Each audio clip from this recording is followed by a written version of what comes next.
Bienvenida o bienvenido. Hoy vamos a meternos de lleno en una historia financiera que tiene su miga, los resultados del segundo trimestre de 2025 de Cruzados SADP. Ya saben, la sociedad detrás del Club de Fútbol Universidad Católica. Tenemos aquí su informe financiero intermedio, el que cerró al 30 de junio, y bueno, un análisis ya preparado. La idea hoy es ir un poquito más allá del titular, ¿no? Porque hay una cifra que salta a la vista. Una supuesta mejora del 63% en la pérdida por acción comparado con el año pasado. Queremos entender bien qué significa ese número, de dónde sale realmente, y bueno, qué nos dice sobre cómo está el club financieramente y su estrategia. ¿Empezamos a desmenuzar esto? Exacto, justo eso. Vamos a revisar las cifras clave de ese trimestre, confirmar cómo se calcula esa mejora que mencionas, que suena bastante potente, y sobre todo, creo yo, explorar las razones de fondo, ¿no? ¿Qué explica estos resultados? ¿Y cómo se conecta esto con las operaciones del día a día y los grandes proyectos, como el del nuevo estadio? Perfecto. Entonces, para empezar, pongamos los números valses sobre la mesa, como se dice. Se habla de pérdida por acción, o sea, EPS negativo. ¿Cuáles fueron exactamente las cifras que reportaron para este segundo trimestre? Y claro, comparadas con las del año pasado. Correcto. Es fundamental partir de ahí para no perdernos. Si miramos el estado de resultados consolidados, específicamente la información que está en la nota 22 del informe, las cifras de pérdida por acción básica son bastante claras, la verdad. Para el segundo trimestre de 2025, o sea, abril, mayo, junio, la pérdida fue de menos 7,52 pesos chilenos por cada acción. Menos 7,52. Ahora, si lo comparamos con el mismo periodo de 2024, bueno, ahí la pérdida por acción fue bastante mayor, menos 20,44 pesos por acción. Y aquí, ojo, es crucial destacar esto. Los dos números son negativos, o sea, en ningún caso hubo ganancias por acción. De lo que estamos hablando es de una reducción en la pérdida que se le asigna a cada título. ¿Se entiende? Vale. Menos 7,52 este año contra menos 20,44 el año pasado. Claramente, perder menos es mejor que perder más, eso está claro. Pero aquí viene lo interesante que comentaba al principio, ¿no? Se reporta esta mejora del 63%, si en ambos casos hay pérdidas. ¿Cómo se llega a ese porcentaje tan llamativo? Suena un poco, no sé, contraintuitivo. ¿Es solo una cuestión matemática o hay algo más detrás de esa cifra? Es una excelente pregunta, porque sí, efectivamente, puede sonar raro hablar de mejora cuando los números siguen en rojo. La clave está en que es una mejora relativa. La pérdida que se le atribuye a cada acción individual fue, significativamente menor en el Q2 de 2025. Ese 63% se calcula comparando cuánto se redujo la pérdida respecto a la pérdida original del año anterior. Piénsalo en valores absolutos. La pérdida bajó desde 20,44 pesos a 7,52 pesos por acción. La diferencia es de 12,92 pesos, ¿cierto? Si calculas qué porcentaje representa esa reducción, esos 12,92 pesos, sobre la pérdida inicial de 20,44, ahí te da aproximadamente ese 63,2%. En esencia, lo que nos dice es que la pérdida por acción disminuyó en casi 2/3. Es una forma matemática, de expresar que la carga de la pérdida total se distribuyó de manera que afectó menos a cada acción. Entendido. Es una mejora porcentual basada en cuánto se achicó la pérdida por acción. Aunque la pérdida siga ahí. Ahora, la pregunta del millón. ¿Qué causó esta reducción? O sea, ¿por qué Cruzados tuvo pérdidas en ambos periodos, para empezar? Y sobre todo, ¿qué factores específicos explican que la pérdida por acción se redujera tan drásticamente este último trimestre? La razón fundamental por la que vemos pérdidas por acción es simple. Cruzados SADP, como entidad, registró una pérdida neta atribuible a los propietarios en ambos trimestres. Eso lo vemos reflejado directamente en el estado de resultados integrales del informe financiero que estamos analizando.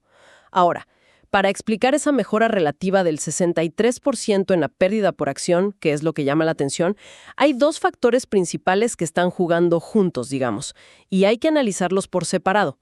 El primer factor es que la pérdida neta total del trimestre sí fue menor en 2025 que en 2024. O sea, hubo una mejora real en el resultado del periodo en sí. Y el segundo factor, que ojo, a menudo tiene un impacto muy fuerte en esta métrica particular del EPS, y a veces como que se pasa por alto, es que hubo un aumento muy significativo en el número promedio de acciones que estaban en circulación. Ok. Vamos por partes entonces. Analicemos primero ese primer factor, la reducción de la pérdida neta trimestral. ¿De cuánto estamos hablando? ¿Hubo una mejora operativa importante en el negocio del club? Sí, hubo una reducción que se puede constatar, bastante clara. Si nos centramos en la pérdida antes de impuestos, pero específicamente del segundo trimestre, de abril a junio, consultando los estados de resultados integrales, que están en las páginas 3 y 4 del informe, encontramos esto. La pérdida en el Q2 de 2025 fue de, 2.196.635 miles de pesos. O sea, casi 2.200 millones de pesos chilenos de pérdida antes de impuestos. Si lo comparamos, la pérdida antes de impuestos en el Q2 de 2024 fue de 3.302.335 miles de pesos. O sea, sobre 3.300.000. Así que sí, hay una reducción notable. Son más de 1.100 millones de pesos menos de pérdida antes de impuestos en el trimestre. No es menor. Una diferencia importante, sin duda. ¿Y qué fue lo que impulsó principalmente esa menor pérdida? ¿Qué áreas del negocio o de las finanzas mostraron mejoría?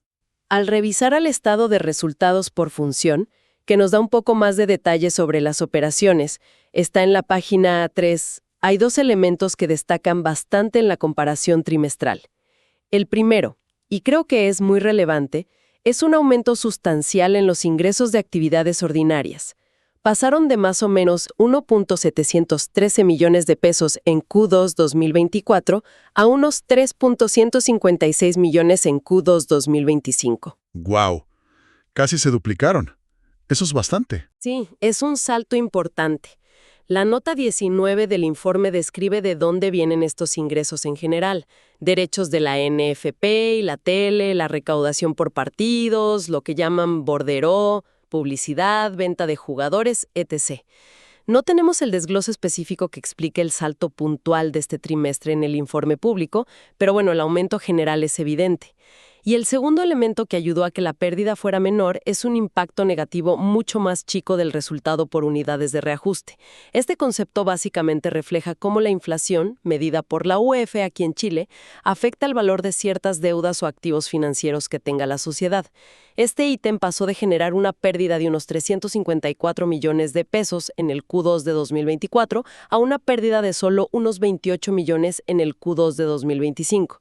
Una diferencia enorme. Esto sugiere que hubo una menor presión financiera por la inflación sobre sus deudas indexadas, como podrían ser los bonos en UF que mencionan en otras partes del informe, en la nota 4 y la nota 17.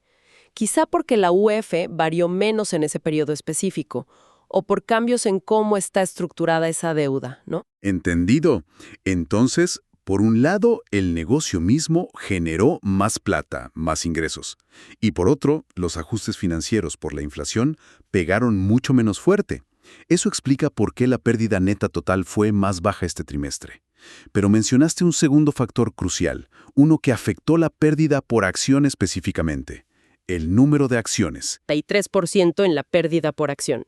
Es casi un efecto aritmético directo. Para verlo bien, tenemos que ir a la nota 22. Justamente se llama Ganancias Pérdidas por Acción. Está en la página 68 del informe. Ahí detallan el número promedio ponderado de acciones ordinarias que usaron para calcular esta pérdida por acción básica. Y fíjate los números.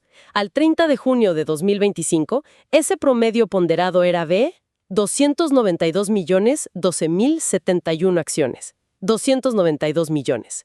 Ahora compáralo con la cifra al 30 de junio de 2024. 162.012.071 acciones. 162 millones. ¡Guau! Es una diferencia enorme. Son casi 130 millones de acciones más en promedio circulando un año después. Eso es un aumento de casi el 80%, ¿no? ¿Y de dónde salió esa cantidad gigante de nuevas acciones? ¿No es algo que pase así como así? Tienes toda la razón. Es un cambio estructural muy importante. Y la respuesta está en un aumento de capital, uno que fue aprobado por los accionistas en una junta extraordinaria que se hizo en noviembre de 2024. Si vamos a la sección sobre patrimonio neto, es la nota 18 que empieza en la página 59. Ahí se detalla todo este proceso. Se acordó emitir 130 millones de nuevas acciones de pago. 130 millones.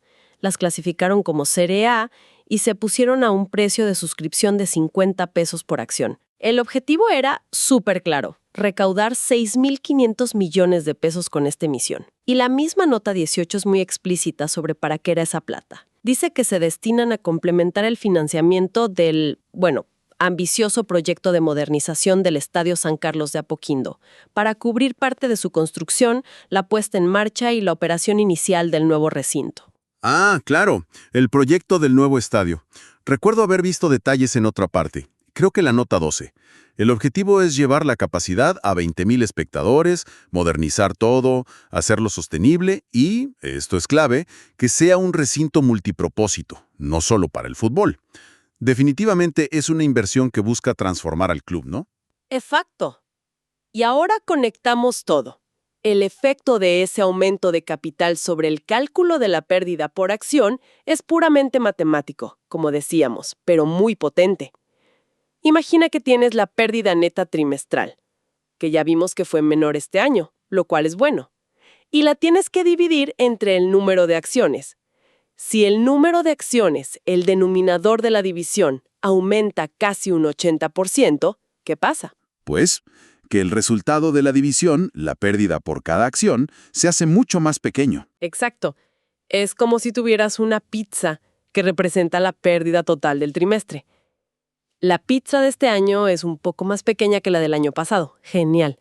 Pero además, ahora tienes que repartirla entre casi el doble de porciones, que son las acciones. Naturalmente, el trozo de pérdida que le toca a cada porción individual se reduce drásticamente.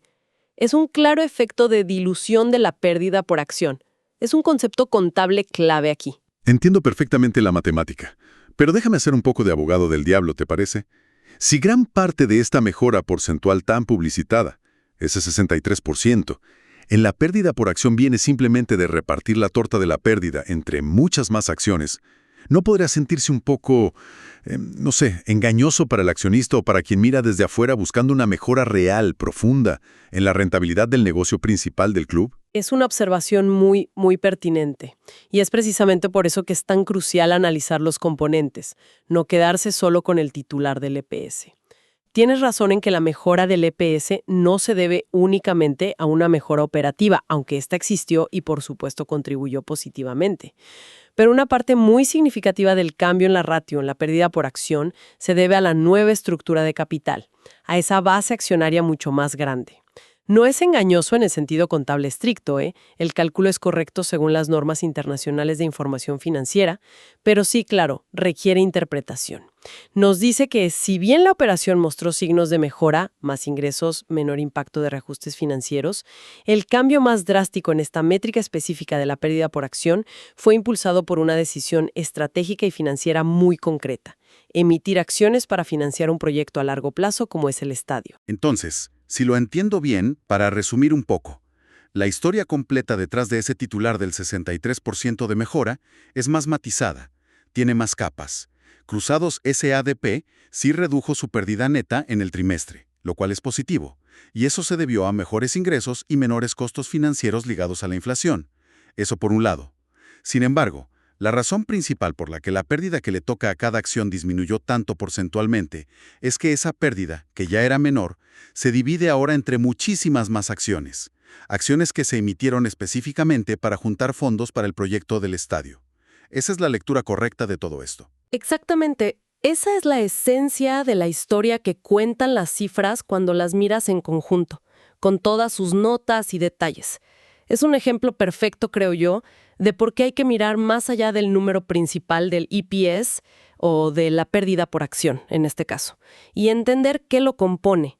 La salud operativa subyacente mostró una tendencia positiva en el trimestre. No hay que quitarle mérito. Pero el cambio en la estructura de capital fue el principal motor del cambio tan pronunciado en esta métrica específica. Y como bien mencionaste antes, todo esto gira en torno al proyecto del estadio. Este proyecto no es una nota al pie de página en los informes, es central. Lo vemos mencionado en múltiples partes del informe financiero. En la nota 1, sobre información general. En la nota 11, sobre activos intangibles, por la concesión asociada. La nota 12, que lo detalla bien. Y por supuesto en la nota 18 sobre el patrimonio por el aumento de capital y la nota 17 sobre pasivos por los bonos que también se emitieron para financiarlo. Claramente es el eje de la estrategia financiera y operativa actual del club. Fascinante, la verdad. Queda claro que un solo número financiero, como la pérdida por acción, puede ser solo la punta del iceberg. Debajo hay una historia mucho más compleja. Una historia que involucra las operaciones del día a día, sí, pero también decisiones financieras estructurales de gran calado, como emitir millones de acciones, y una visión estratégica a largo plazo, centrada en una inversión masiva como es el nuevo estadio. Es como armar un rompecabezas. Definitivamente. Hoy creo que hemos desglosado bien cómo esa llamativa mejora del 63% en la pérdida por acción de Cruzados SADP en el segundo trimestre de 2025 tiene en realidad dos componentes clave. Por un lado, una reducción real de la pérdida neta trimestral que vino impulsada por mayores ingresos y un menor impacto de los ajustes por inflación. Eso es positivo. Y por otro lado, de manera muy significativa, está el efecto matemático de dilución, ese que fue provocado por el gran aumento de capital que se realizó para financiar el proyecto del estadio. Queda clarísimo. Para interpretar correctamente ese titular del 63%, es indispensable entender el contexto completo, especialmente ese masivo aumento de 130 millones de acciones y su conexión directa con la financiación de la modernización del estadio.